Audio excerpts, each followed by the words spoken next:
So this tweet is representative of a tactic to attack the media and to testify that some of the allegations are false. Next tweet, please, from Mr. Sean Davis. Sean Spicer, who is Sean Davis?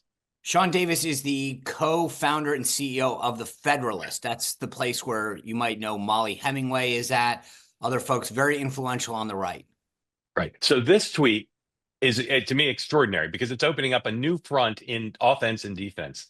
And Sean Davis, who's a serious person, says that sources are telling him that the Wall Street Journal story is false and that what's driving the opposition to Pete Hegseth is not principled objections to some aspects of his past personal and professional life, but that Lindsey Graham and Joni Ernst want to hold on to the forever wars. Sean, what do you think of this tactic?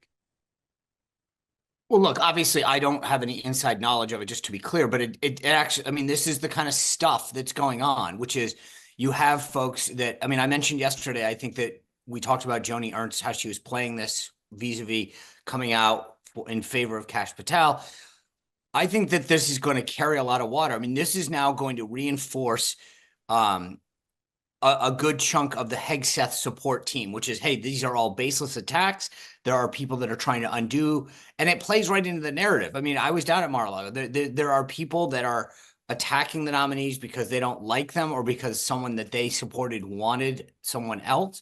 I'm not surprised by this at all. I think Pete Hegseth, I talked to some very senior folks last night in the DOD community who are very excited about Pete Hegseth because they're tired, and they're not. I mean, again, I'm not. But Sean, if you're in charge of congressional relations for the transition and for the White House, do you want Pete Hegseth's allies attacking senators who have to vote on his confirmation? But it's not a question of whether you want it. No. So like an Eric Uland, who you saw guiding Hegseth the other day in that photo, like, do you want that noise? No, but you need some way of showing, look, if you're Hegseth today, you have 24 hours, maybe 48, to show Donald Trump that there's an attack, but this is a baseless. This is because I want to implement your agenda. This is what's going on, but I'm fighting for you. I'm willing to fight for these attacks if you'll stick by me. But Hegseth right now needs to show that he's got support, that this is an unfounded attack because they're trying to undermine the America First, shake up the world agenda that they've got going on, especially at a place like DOD.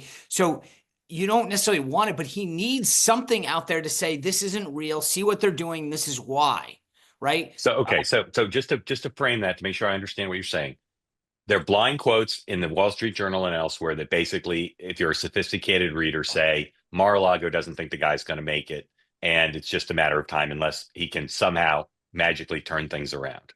And you've got Donald Trump talking to Ron DeSantis about the job. So in the end, the only way Pete Hegseth is going to be confirmed is if he gets the vote of 50 Republican senators. But it seems to me what you're saying is that's the ultimate goal. But in the short term, he's got to have MAGA revved up and Donald Trump see people are supporting him. Yeah, so he's on a seesaw right now. And that seesaw, the second that it tips beyond, like, this is Trump world for you. The second that the seesaw goes too high and you can't overcome it, you're not coming back down.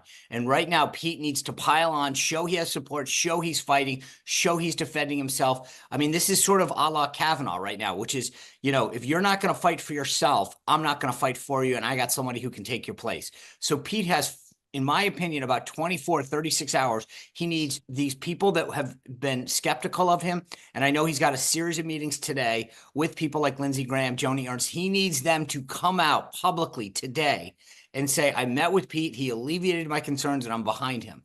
But he can't afford to have this drip, drip, drip right now. And that's why I'm saying having people like Sean Davis in your corner is important, and basically making it clear that it's, that these are baseless, that there's an attempt to get you, and that the reason that they're trying to get you isn't because necessarily of you, because you are the agent of Donald Trump, and they're really trying to get at his agenda. So, to your point, that's why they're doing it. And I think it's helpful to him for now.